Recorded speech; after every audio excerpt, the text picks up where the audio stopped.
Good morning all the students. Shri Gayatri शिक्षा निकेतन विद्यालय में आपका स्वागत है।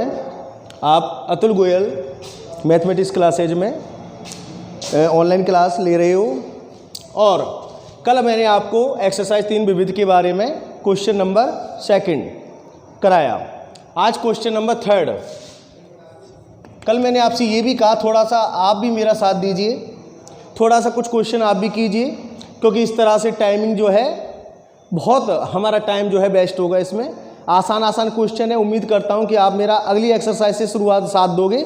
अभी 3rd एक्सरसाइज का तो मैंने प्रत्येक सवाल आपके सामने लिया है। 3rd एक्सरसाइज का 3rd सवाल आपके सामने ए बराबर 1 2 - 3 4 1 2 - 3 4 बी बराबर, बिल्कुल इजी सवाल है, देख लीजिए।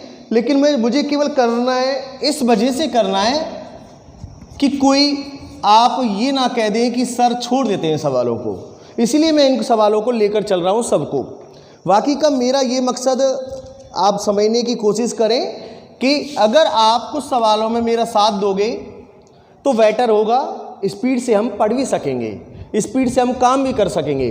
तो आप ध्यान दीजिए, ए बराबर आपके सामने 2 × 2 एक मैट्रिक्स है, बी बराबर आपके सामने 2 × 1 की एक मैट्रिक्स है। Then we have to find out the value of A B. हमें ए बी का मान ज्ञात करना है।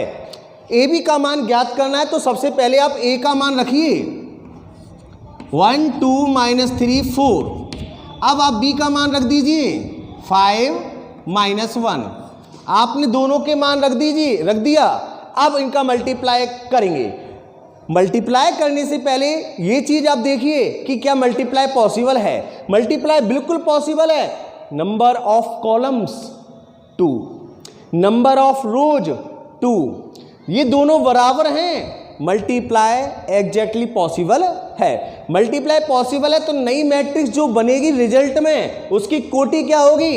ये दो बराबर है, इनको छोड़ दो, बाकी का 2 × 1 क्या बनेगी?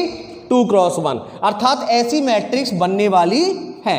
देखिए 1 2 का 5 - 1 से 5 - का 2 सॉल्व अभी हम कर लेंगे। माइनस का 15 - का 4 सॉल्व अब हम कर लेंगे। सॉल्व करने के बाद 5 - 2 3, ये हो गया का -11। ये आपकी हो गई मैट्रिक्स और आपका आंसर। बिल्कुल इजी ये सवाल था, आपकी समझ में आसानी से आ गया होगा। ये का 15 है, इसलिए का 19, तो 3 का 19। इस प्रकार से एक क्वेश्चन नंबर 3 आपका फिनिश हुआ। क्वेश्चन नंबर 4 अब आप देखोगे।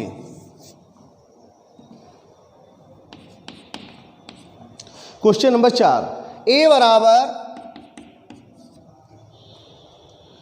-i0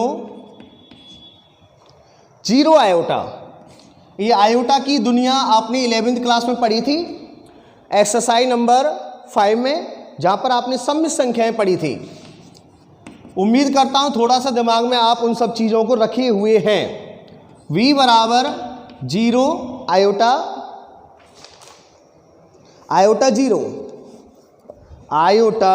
0।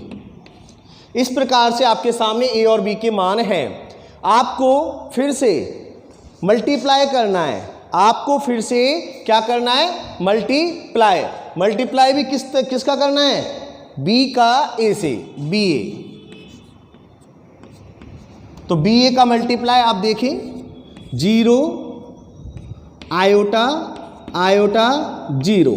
बी का मान रख दिया पहले, अब ए का मान रख दीजिए -0 0 आयोटा। सॉल्व करते हैं। 2 × 2 का 2 × 2 से मल्टीप्लाई 2 × 2 ही प्राप्त होना है। कीजिए, ये 0 हुआ, ये 0 हुआ, इन टोटल क्या हुआ? 0।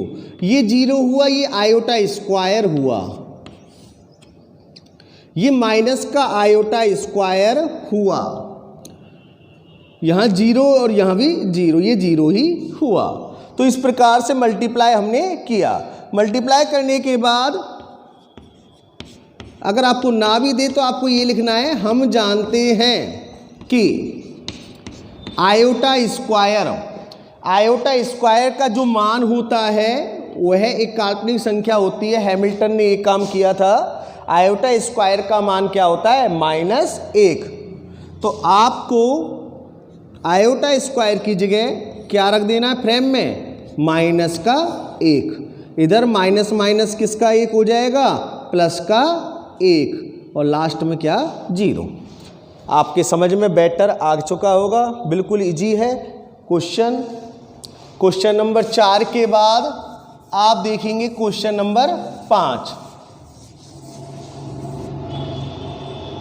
क्वेश्चन 5 देखें क्या कह रहा है ये। यदि A माइनस B दो मैट्रिक्सों का सबट्रैक्शन क्या दे रहा है? 3 क्रॉस 3 की एक मैट्रिक्स 1 1 -1 1 1 0 1 0 0 3 क्रॉस 3 की मैट्रिक्स, दो मैट्रिक्सों का सबट्रैक्शन, ये आपके सामने दिया हुआ है। एंड दो मैट्रिक्सों का एडिशन भी दिया हुआ है, एवं A प्लस V। यह भी आपके सामने 3 क्रॉस 3 का एक मैट्रिक्स है, 3 5 -7 -1 1 4 -1 1 4 11 8 0 11 8 0। इस प्रकार से जो दो मैट्रिक्स हैं, then we have to find out the value of A and B। तब हमें A और B का मान ज्ञात करना है। ध्यान से आप देखें कैसे ये सॉल्यूशन होगा। इसको आप चाहें तो इक्वेशन फर्स्ट, इसको आप इक्वेशन सेकंड दे दीजिए। इन दोनों को इक्वेशन देने के बाद अब आप क्या करने वाले हो? सोचिए पहले तो A और B का मान कैसे मिले। बिल्कुल जैसे बीजगणित चलता था उस हिसाब से भी सोच सकते हैं, लेकिन काम हमें मैट्रिक्स समझते हुए करना है, क्योंकि कुछ चीज़ें वहाँ पर हम काट दिया करते थे, यहाँ पर हम काटते नहीं हैं, सिंपली इसको सॉल्व करते हैं। तो हम क्या करने वाले हैं? देखिए आप जानते ही हैं, समीकरण 1 में ऐड कर दिया समीकरण नंबर 2, समीकरण 1 में ऐड कर दिया समीकरण नंबर 2, A माइनस B और ऐड हुआ है A प्लस B। ये तो LHS से ऐड हुआ। अब RHS को RHS से ऐड कर दीजिए, प्लस दो मैट्रिक्स हैं 1 1 -1 1 1 0 1 0 0, ठीक है। 3 5 माइनस का 7 -1 1 4 11 8 0। ओके, ध्यान से देखिए दोस्तों, मैंने आपसे पहले ही कहा था काटना नहीं है। यहाँ -B से B चूंकि कट रहा है, लेकिन यहाँ पर काटना नहीं है, एडजस्ट कर दो यहीं की यहीं, और आपका ये क्या हो जाएगा? 2A, A और A 2A, राइट। उधर आप ऐड कर लीजिए। ऐड कैसे होगा? संगत संगत 1 और 3 ऐड करेंगे 4, 5 और 1 6, -1 -7 माइनस का 8, 1 -1 0, 1 1 2 0 4 4, 1 11 12, 0 8 8, 0 0 0। ये आपका हो चुका है ऐड। आपको चूंकि वैल्यू तो एक ही चाहिए तो एक स्टेप और बढ़ाना पड़ेगा। A बराबर इस 2 को उधर 1/2 करके ले जाओ। सिस्टम से काम करना है, कोई भी स्टेप आपको छोड़ना नहीं है। जहाँ स्टेप छूट गया वहाँ नंबर भी छूट जाएंगे। ध्यान रखना आप लोग, सारे स्टेप्स के नंबर होते हैं मैथ में आजकल। ये नहीं आप आंसर प्राप्त करने की दौड़ में शामिल हो जाओ, आंसर तो आप प्राप्त कर लोगे, लेकिन स्टेप्स के नंबर होते हैं, आपको सारे स्टेप्स साथ साथ करने होंगे सभी। देखिए अब 1/2 लगा हुआ है आगे, इसका मतलब पूरी मैट्रिक्स में 2 का भाग लगाओगे। किसका भाग लगाओगे? 2 का भाग लगाओगे। लगाओ, 2 से ये 4 2 बार कट गया, ये 3 बार कट गया, ये -4। इधर आपका 0 ही आना है, इधर आपका 1 हो जाना है, इधर आपका 2 आ जाना है, इधर 6, इधर 4 और इधर 0 ही रहेगा। तो इस प्रकार से आपका ए के लिए सॉल्यूशन हो चुका है। अब आपको यही सॉल्यूशन बी के लिए भी करना है। बिल्कुल आपको सिस्टमेटिक चलना है और यही काम आपको किसके लिए करना है, बी के लिए। बिल्कुल गौर कीजिए आप। अब उम्मीद करता हूँ आप लिख चुके होंगे इसको मैं यहाँ से मिटा रहा हूँ।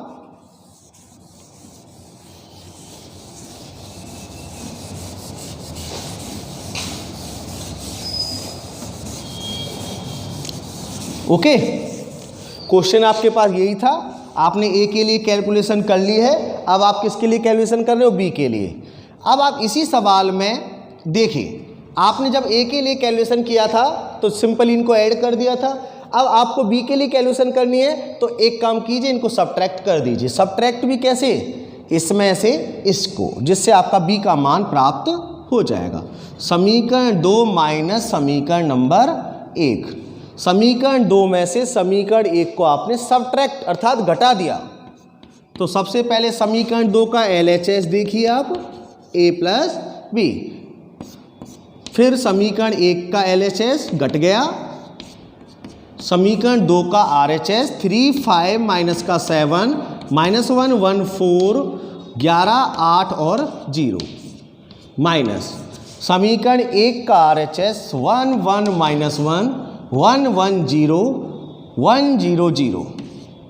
ओके, इस प्रकार से इधर देखिए दोस्तों, देखा जाए तो ए से एक कट जाएगा, लेकिन काटना नहीं है, खत्म।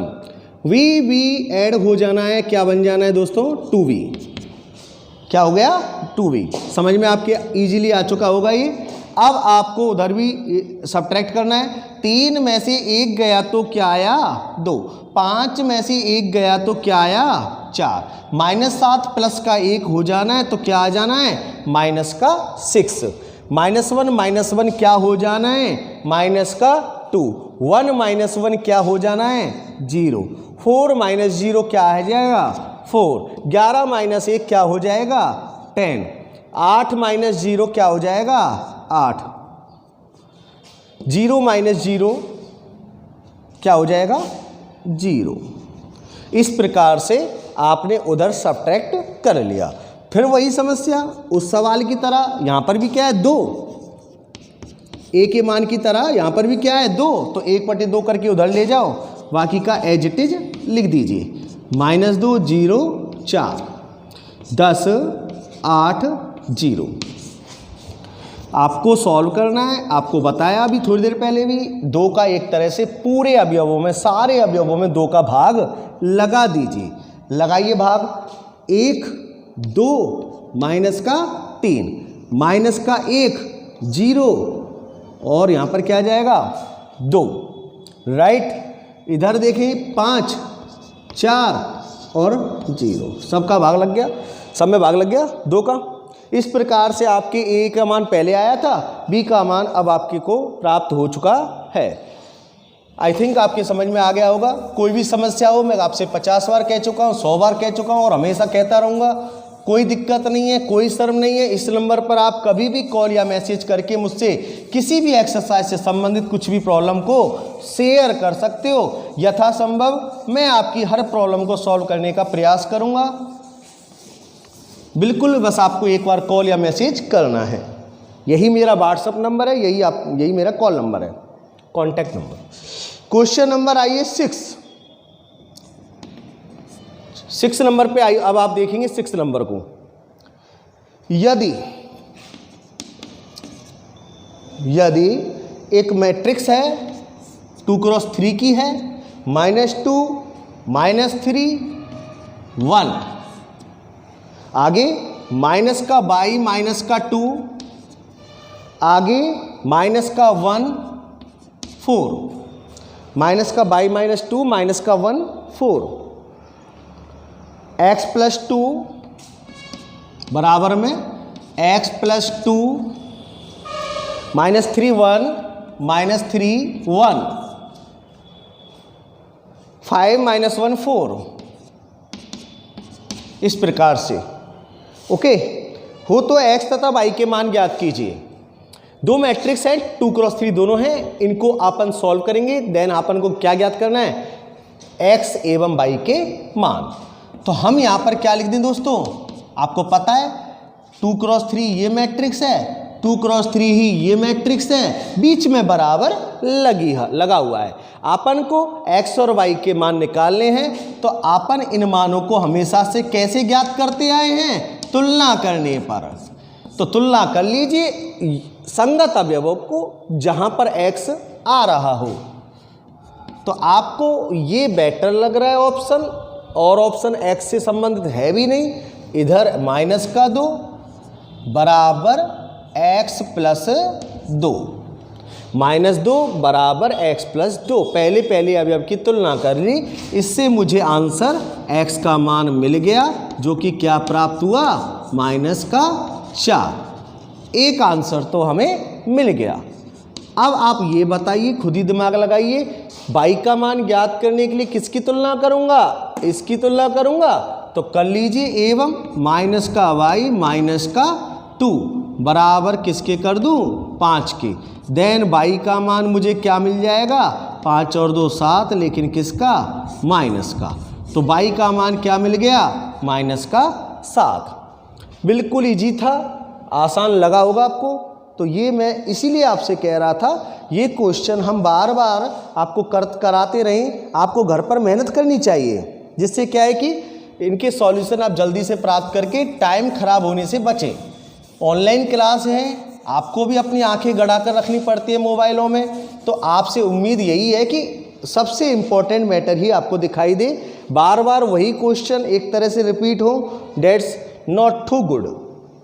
7 नंबर को देखिए, एक हिंदी का एक अच्छा सवाल है, सॉल्यूशन भी हम इसका बड़े सिस्टम से करेंगे। आव्यूह ए का क्रम दिया हुआ है, उसने 3 क्रॉस 4 है।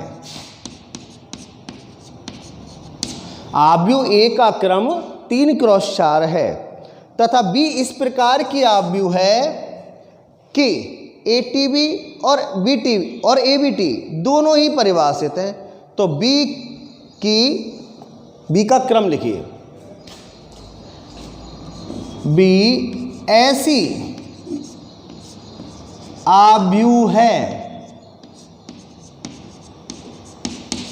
जो एटीवी एवं एबीटी दोनों परिभाषित हैं, दोनों परिभाषित हैं। तब हमें बी का जो क्रम है या कोटि है, वो हमें क्वेश्चन वाचक चिन्ह लगा हुआ है एक तरह से, इसका मतलब ज्ञात करना है। क्वेश्चन आपकी समझ में आ गया होगा दोस्तों। ए का क्रम 3 क्रॉस 4 है, बी एक ऐसी मैट्रिक्स है जो ना केवल ए ट्रांसपोज बी बल्कि ए वी ट्रांसपोज दोनों परिभाषित हैं। उस स्थिति में हमें बी का क्रम ज्ञात करना है। तो दोस्तों इसको मैं करने के लिए सबसे पहले एक गोला वैसी बना लिया है आपके लिए, इसको मैंने बोल दिया रफ कार्य है। जनरली आप इसको एग्जाम कॉपी के लास्ट पेज पर बना लेते हैं, इस तरह से आप रफ कार्य कर लेते हैं, उसके अंदर थोड़ा थोड़ा कहीं पर पीछे जाकर। मैं यहाँ पर रफ कार्य कर रहा हूँ आपको समझाने के लिए, यहाँ पर मैं जो रफ कार्य कर रहा हूँ वो आपको समझाने के लिए, फिर बाद में करूँगा, पहले समझ लीजिए आप। देखिए देखो, एटीबी ए के ट्रांसपोज करेंगे तो क्या कोटि आएगी, 4 क्रॉस 3। समझ में आ गया होगा आपके। दोबारा से देखिए, ए टी इंटू बी, जब ए का ट्रांसपोज करेंगे, और मैं आपको बता चुका हूं जब ट्रांसपोज होते हैं तो कोटि बदल जाती है। ए में पंक्तियां 3 स्तंभ 4 हैं, तो ए के ट्रांसपोज में उल्टा हो जाएगा, पंक्तियां 4 हो जाएंगी और स्तंभ कितने हो जाएंगे, 3। ओके। मल्टीप्लाई में कौन है दोस्तों, बी। मल्टीप्लाई में कौन है, बी। अब बी का मल्टीप्लाई अर्थात इन दोनों का मल्टीप्लाई केवल तभी संभव है जब कम से कम इधर आपको 3 दिखाई दे। क्या दिखाई दे, 3 दिखाई दे। अब इधर का आपको कुछ भी हो सकता है रैंडमली, फिलहाल क्या हो सकता है, कुछ भी। तो मैंने उस कुछ को क्या मान लिया, m। दोबारा समझे, उसने कहा है AT भी परिभाषित हो। ओके, AT की कोटि क्या होगी, 4x3, उल्टा कर देंगे 4x3। इसका B से मल्टीप्लाई कब संभव होगा, जब AT में कॉलम्स की संख्या B में पंक्तियों की संख्या के बराबर हो जाए। अर्थात यहां 3 है तो यहां भी क्या चमकना चाहिए, 3। अब पीछे का क्या निर्धारण करें, कुछ निर्धारण फिलहाल नहीं हो सकता, तो मैंने क्या ले लिया, वहां पर एक वेरिएबल m ले लिया। मैंने यहां पर क्या मान लिया, m है। तो b की कोटि अभी तक एक भाग तो मिल गया 3, पीछे का भाग मिलना बाकी है, तो 3x m होगी। राइट, यहां तक समझ में आ गया आपके, इतना तो आपने निकाल लिया। राइट, अभी हमें इस m का मान और मिल जाए तो हम अच्छी सी कोटि परिभाषित कर पाएंगे। सेकंड थिंग है ये ABT, मैं यहां लिख लेता हूं ABT। ओके दोस्तों, ABT परिभाषित हो, A की कोटि लिख लेते हैं थोड़ी देर के लिए। क्या है A की कोटि, ऊपर से देख लीजिए आप, 3x4। राइट, मल्टीप्लाई करेंगे। अब ध्यान से देखना, BT से। B की कोटि मैंने पहले ही परिभाषित कर ली है 3x m। जब B का ट्रांसपोज लिखूंगा यहां पर तो क्या लिखना चाहूंगा मैं, m×3। राइट है, दोबारा देखो, B की कोटि मैंने क्या मान लिया अभी यहां पर, 3x m। 3 इसलिए मान लिया क्योंकि इसको भी परिभाषित करना है, तो बराबर है, तो 3x m मैंने मान लिया। राइट बात है ना बेटा दोस्तों। अब यहां पर m की प्रॉब्लम है, बस m मिल जाए तो आंसर मिल जाएगा। मुझे अब ये भी परिभाषित करना है, तो पहले मैंने A की कोटि लिख ली, इनटू B का ट्रांसपोज चाहिए, तो B की जो कोटि है उसका ट्रांसपोज हो जाएगा, m×3 हो जाएगी। अब तुलना करें, जब मल्टीप्लाई को परिभाषित करना होगा, तो 4 का मान किसके बराबर होना चाहिए, m के बराबर।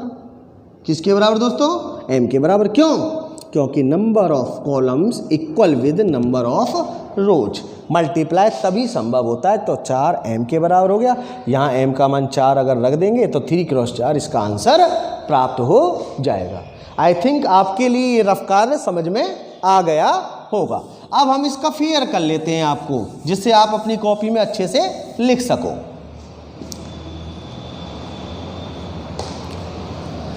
आप चाहें तो इसको और तरीके से फेयर कर सकते हो, लिख सकते हैं हम क्या, माना B की कोटि,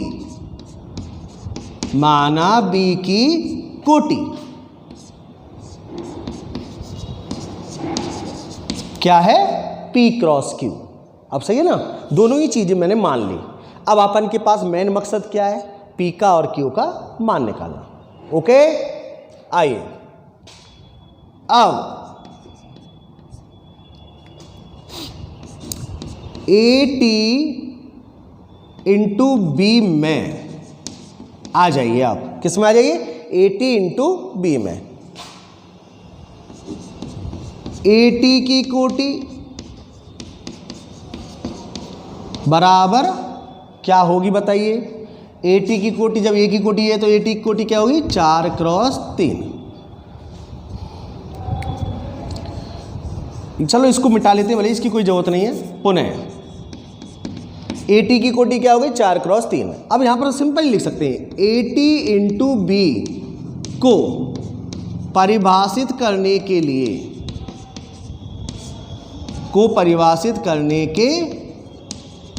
लिए AT में जो स्तंभों की संख्या है 3, वो B में पंक्तियों की संख्या के बराबर होना चाहिए। तो आप सिंपली क्या लिख सकते हो, 3 बराबर P। राइट बात है ना, आपको कई बार अभी रफ्तार में बताया था, AT में स्तंभ क्या है, AT में 3, और B में पंक्तियां क्या है फिलहाल, P। तो 3 बराबर P, तो P का मान तो मिल गया 3। अब आ जाइए Q के मान के लिए।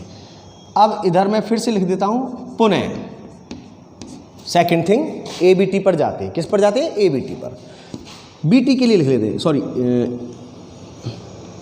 बी टी के लिए लिख लेते हैं पुनः बी टी की कोटि। बी टी की कोटि क्या होगी, जब हमने बी की कोटि को पी क्रॉस क्यू माना है तो बी टी की कोटि क्या होगी, क्यू क्रॉस पी। क्या होगी, क्यू क्रॉस पी, राइट बात है। एवं ए बी टी को परिभाषित करने के लिए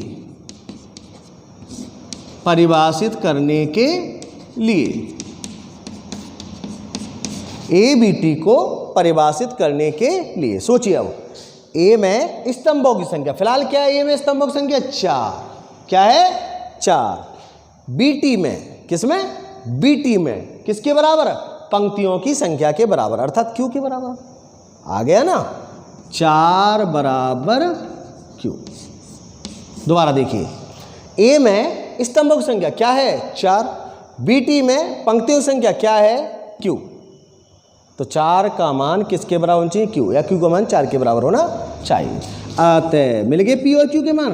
अतः बी का क्रम क्या हो जाएगा, पी क्रॉस क्यू माना था, पी का मान क्या मिला है 3, क्यू का मान क्या मिला है 4, 3 क्रॉस 4, और ये आपका हो गया फेयर आंसर। ये आपका क्या हो गया, फेयर आंसर। आई थिंक आपके सब कुछ अच्छे से समझ में आया होगा, उम्मीद करता हूँ। कोई भी समस्या हो आप मुझे बेझिझक मेरे साथ शेयर कीजिए, मैं यथासंभव उसको सॉल्व करूँगा। मैं आपसे बार बार यही मिन्नत कर रहा हूँ कि कोई भी समस्या आपके लिए समस्या नहीं रहनी चाहिए, सारी समस्याओं का सॉल्यूशन आपके पास होना चाहिए। क्वेश्चन नंबर 8 देखें अब आप लोग। क्वेश्चन नंबर 8, ए एक मैट्रिक्स है, लिख लेते हैं ए बराबर, और कितनी 3 क्रॉस 3 इसकी कोटि है, -2 -1 1 -1 7 4 1 x 3 माइनस का 1 x माइनस का 3। ये एक ऐसी मैट्रिक्स है, दिया गया है, एक सममित मैट्रिक्स है, एक सममित मैट्रिक्स आव्यूह है। यह कैसी आव्यूह है, एक सममित आव्यूह है। तो x का मान ज्ञात कीजिए। किसका मान ज्ञात करना है, तो x जो वेरिएबल यहाँ पर दिखाई दे रहा है आपको, इसका मान ज्ञात करना है। मैंने कोष्टक में आपका क्वेश्चन लिख लिया, x का मान ज्ञात करना है। दोस्तों सममित के बारे में मैंने आपको शुरुआत में ही बताया कि एक मैट्रिक्स सममित होती है कब, जब A का ट्रांसपोज किसके बराबर होता है दोस्तों, A के बराबर। बताया था ना मैं आपको, A का ट्रांसपोज यदि A के बराबर हो जाए तो वो मैट्रिक्स कैसी होती है, सममित मैट्रिक्स। करके देखिए आप, फिलहाल तो A का ट्रांसपोज कर लीजिए। ये मैट्रिक्स आपको दिख रही है, इसका ट्रांसपोज करके यहाँ लिख दीजिए। लिखें, -2 -1 1 -1 7 4 1 -x3 1 -x माइनस का 3। ये हो गया A का ट्रांसपोज। किसके बराबर कर दीजिए इसको, A के बराबर। लिख दीजिए अब A का मान, -2 -1 1 -1 7 और 4 और आपका 1 -x और माइनस का 3।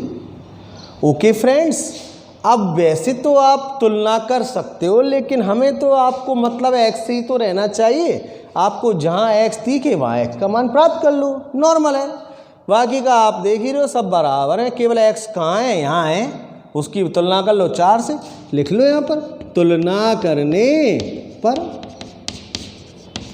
आपको तो मान से मतलब, यहाँ पर मिल गया -x और वहाँ पर मिल गया 4, तो x का मान क्या मिल गया, माइनस का 4, और यह आपका क्या हो गया, आंसर। आई थिंक बिल्कुल समझ में आ गया होगा आपके। बहुत आसान सवाल था 8 नंबर। घर पर प्रैक्टिस कीजिए एक्सरसाइज की। 4 मार्क्स मिनिमम ये आपको देती है। Total 3rd 4th and 5th मिलाकर 10 नंबर्स एक्सरसाइज हैं, तो आपको ये 10 नंबर दिलाती हैं। क्वेश्चन नंबर 9 है अब आपके सामने।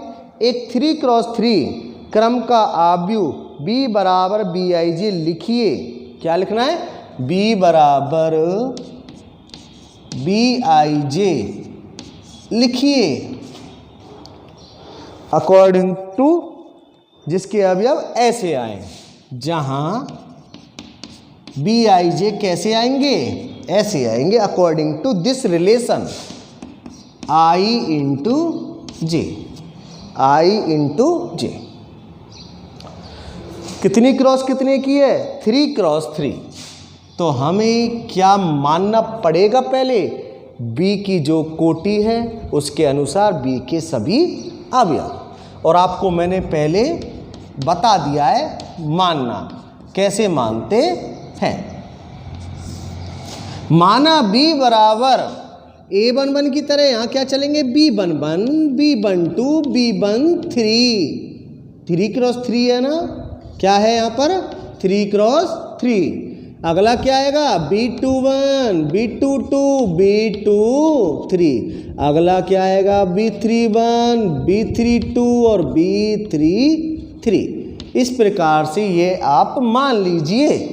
ये मान लिया। अब आपने ये माना है अपनी तरफ से। अब आपको इन सब के मान निकालने हैं अकॉर्डिंग टू दिस रिलेशन।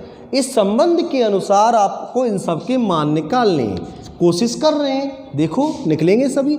सबसे पहले किसका मान निकालना है? b11।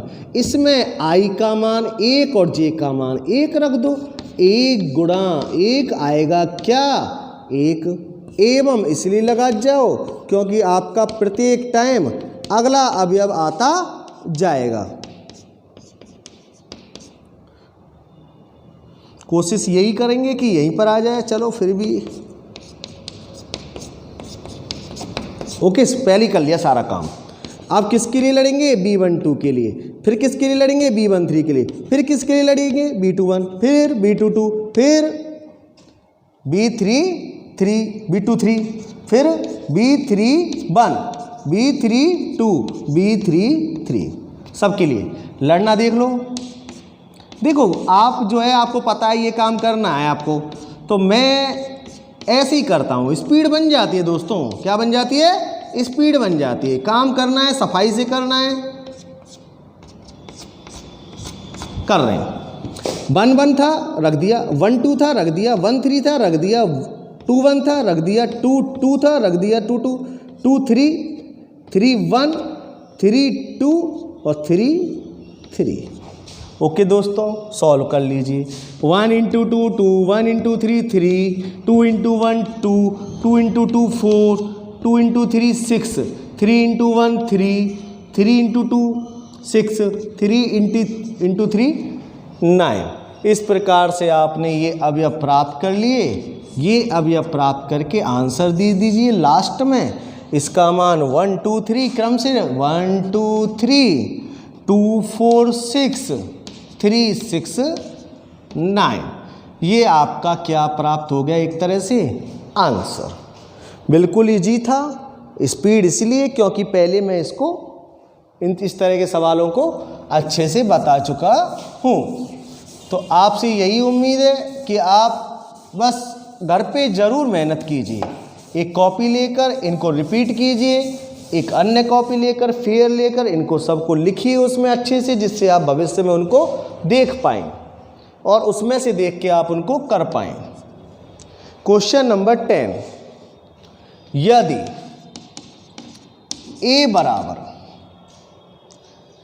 2 3 माइनस का 4, 2 3 माइनस का 4, ये 2x3 की एक मैट्रिक्स है। 2x3 माइनस का 1 2 3 तथा b बराबर ये 3x2 की एक मैट्रिक्स है। -1 2 3 4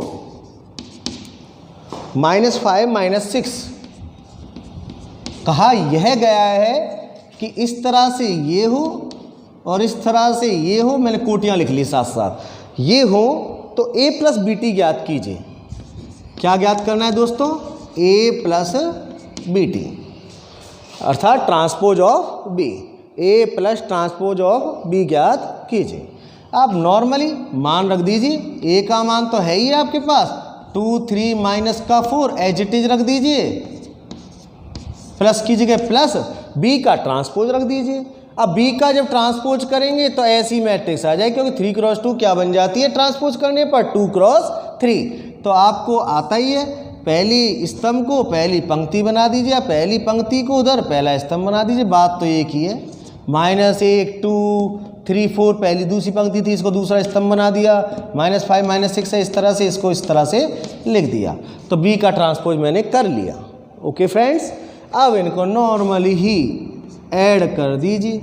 2 को -1 से ऐड करूंगा 1 आएगा, 3 को 3 से ऐड करूंगा 6 आएगा, -4 को -5 से ऐड करूंगा माइनस का 9 आएगा। -1 + 2 ये हो जाएगा 1, 2 + 4 ये हो जाएगा 6, 3 - 6 ये हो जाएगा -3। ये भी आपको क्या मिला 2 क्रॉस 3। तो इस प्रकार से आपको a + bt का मान प्राप्त हो चुका है।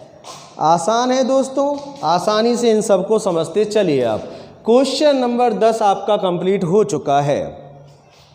इसको मैं इरेज कर देता हूँ। जब तक आप लोग 11 नंबर को देखिए, अभी तक तो सब आसान सवाल चल रहे हैं, बिल्कुल ज़्यादा मार्क्स नहीं, मैक्सिमम 2 मार्क्स के अंदर ये सवाल हैं आपके। इसको 1 या 2 नंबर से ऊपर हम नहीं दे सकते हैं। लेकिन ये क्वेश्चन आ रहा है, इसके पार्ट्स को देखते हुए ये एक बड़ा क्वेश्चन है। देखिए 11 है 12 है, 11 आएगा शायद, अभी एक सवाल 11 रह गया है, इसको देख लें।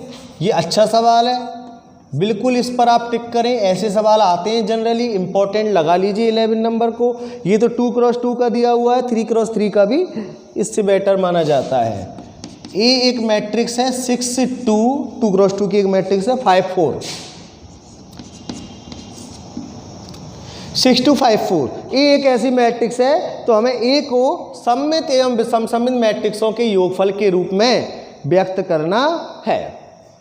दोस्तों मैंने आपको एक दिन लाइन लिखाई थी एक पूरी कि एक मैट्रिक्स को सममित एवं विषम सममित मैट्रिक्सों के योगफल के रूप में कैसे व्यक्त किया जाता है। उसको व्यक्त करने का तरीका आप यहाँ पर देख लीजिए, लेकिन बाद में वो जब हम व्यक्त कर देंगे तो उसको प्रूफ और करके दिखाना है आप लोगों को। तो सबसे पहले व्यक्त करने का तरीका हिंदी में ज़रूर लिखना है। ए को कैसे, ए को सममित एवं विषम सममित एवं विषम सममित मैट्रिक्सों के योगफल के रूप में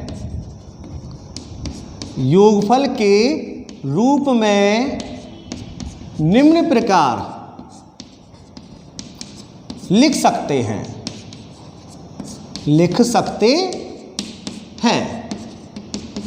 निम्न प्रकार लिख सकते हैं। कैसे लिखते थे दोस्तों, याद कीजिए आप। a बराबर half a plus 80 plus half a minus 80। Equation number first. जब आंसर आ जाएगा तो मैं इसमें रख दूंगा a बराबर half a plus 80 plus half a minus 80। ये a को इस तरह से व्यक्त किया जाता है। अब आपके पास दो मैट्रिक्स हैं एक तरह से, ये भी मैट्रिक्सों का योगफल मैट्रिक्स ही होता है, ये मैट्रिक्सों का सबट्रैक्शन मैट्रिक्स ही होता है। अब इनको लेकर चलेंगे, लेकर चलने के बाद सॉल्व करने के बाद ये भी दर्शाना है कि वो वास्तव में सममित है या नहीं है। ओके, काम पूरा करना है, कोई भी काम छोड़ना नहीं है। बेशक ये प्रूव्ड है, लेकिन फिर भी हमें ये दर्शाना तो पड़ेगा कि दी जो प्राप्त मैट्रिक्स है वह सममित होती है या नहीं है। तो हम क्या लिखेंगे, पहले माना P बराबर, इसको एक अन्य मैट्रिक्स P के बराबर मान लिया, जिसको मैंने लिख दिया हाफ A प्लस 80। ओके, इसको हम दो पार्टों में एक तरह से काम करेंगे, इसको P मानते हुए और इसको Q मानते हुए। मैंने पहले क्वेश्चन सॉल्व करना शुरू कर दिया है, इसको हमने P बराबर हाफ A प्लस 80 लिख लिया है। सॉल्व करेंगे दोस्तों, बराबर हाफ, एक मंझला कोष्टक मैंने बेशक ले लिया है, इसमें A और 80 को एक साथ ऐड कर दूंगा। ए का मान क्या है दोस्तों 6254, ओके। प्लस क्या है ए का ट्रांसपोज, तो इसका ट्रांसपोज लिख लीजिए 6 यहाँ आएगा, 2 यहाँ आएगा, 5 यहाँ आएगा, 4 यहाँ आएगा। ये हमने इसका ट्रांसपोज लिख लिया। ए ये रहा और ए का ट्रांसपोज ये रहा। मैं महिला कोष्ठक बंद कर देता हूँ। P बराबर हाफ। अब आपको इन टोटल एक मैट्रिक्स मिल जाएगी, ऐड कर लीजिए। 6 और 6 12, 2 और 5 7, 5 और 2 7, 4 और 4 8, ओके। P बराबर हाफ का एक तरह से डिवाइड अगर आप चाहें तो जहाँ पर जा रहा है वहाँ पर पूरा भाग जाएगा, बाकी का बटे में लिख लेंगे। ये आपका 6 हो जाएगा, ये आपका 3/2 हो जाएगा, ये आपका 7/2 हो जाएगा और ये आपका हो जाएगा 4, ओके। मैंने लिखा था हाफ ए प्लस ए का ट्रांसपोज, ओके। इनको ऐड किया 6 6 12, 5 और 2 7, 5 और 2 7 और 4 और 4 8। ये यहाँ पर 3/2 नहीं 7/2। जब भी मैं कह रहा था ये बीमारी कहाँ से हो गई। चलो अब सॉल्व हो गया ना।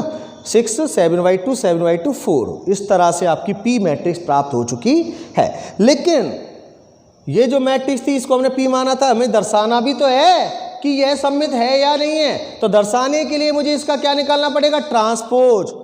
एवं चेक करके बताओ, इस P का क्या निकाल लो, ट्रांसपोज। जब P का ट्रांसपोज निकालेंगे तब देखेंगे, पहली पंक्ति को पहला स्तंभ बना दो, दूसरी पंक्ति को दूसरा स्तंभ बना दो। क्या ये दोनों सेम हैं? यस, 6 6 देख लिया हमने। तो ये दोनों सेम है, तो हम लिख देंगे अतः P का ट्रांसपोज किसके बराबर है, P के बराबर। P का ट्रांसपोज किसके बराबर है, P के बराबर। अतः P सममित है। और P का मतलब क्या था, ये, इसका मतलब ये सममित हो गई। तो इसका मतलब जो काम किया हमने वो सही है। यहाँ पर एक लाइन मैं आपके लिए खींच देता हूँ जिससे आपको अब आगे आसान हो समझना। ये P का समझ में आ गया होगा आपके कि हमने लेकर चले, तो हमने ये भी शो कर दिया कि ये सममित है या नहीं है। पुनः अब किसके लिए लड़ लें, Q के लिए।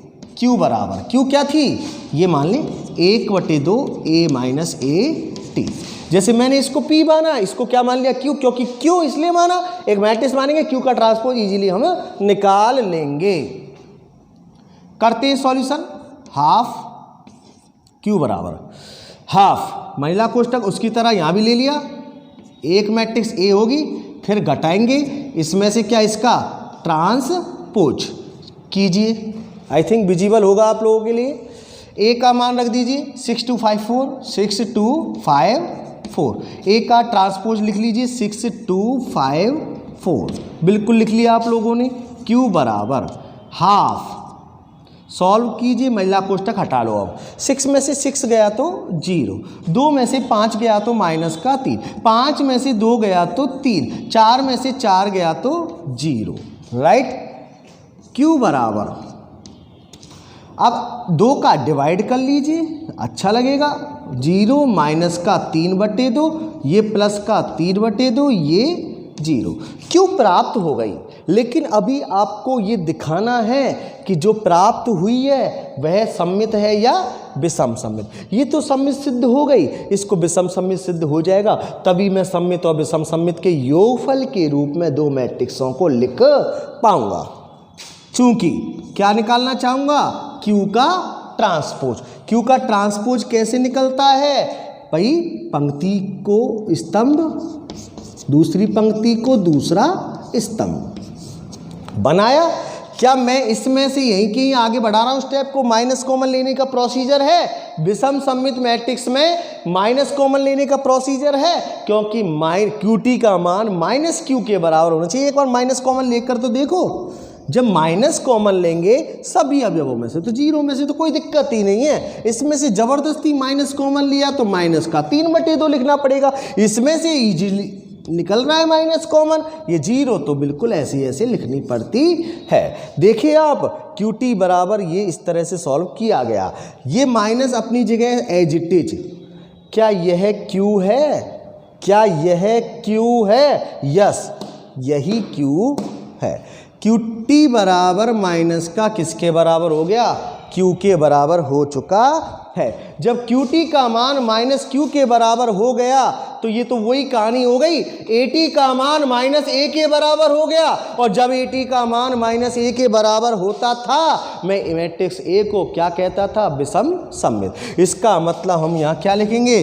अतः Q जो मैंने माना है वह कैसी है? विषम सममित है। Q कैसी है? P सममित हो गई, Q विषम सममित हो गई। अब समीकरण 1 में मान रख दो। क्या रख दो? मान। यहां लिख रहा हूं मैं, समीकरण 1 में मान रखने पर A को, क्वेश्चन क्या था? A को सममित और विषम सममित मैट्रिक्सों के योगफल के रूप में शो करना था। A बराबर ऐसे आपन ने शो किया था, चेक कर लिया था, सममित है, चेक कर लिया था, विषम सममित है, आंसर रख दो बस। हाफ A प्लस AT की सॉल्यूशन P में, P का मान कहाँ है? ये रहा, बिल्कुल रख दीजिए इस मान को।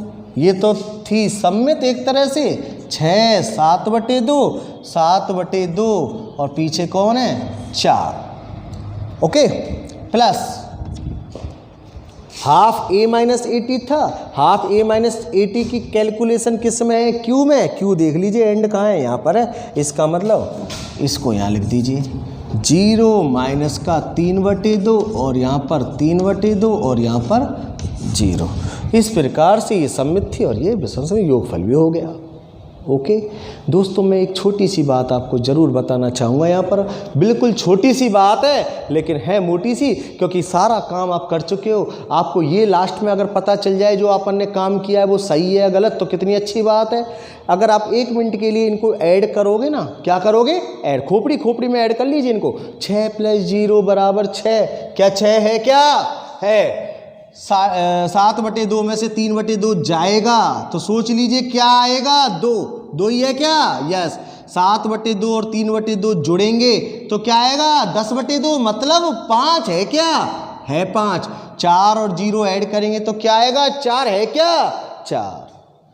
तो अगर ये ऐड करने पर एज इट इज यहाँ ऐसा आ गया तो ये भी आपका क्या है कि ये बता देगा कि हाँ आपने कोई काम गलत नहीं किया, सब कुछ एज इट इज आपने बिल्कुल राइट किया है।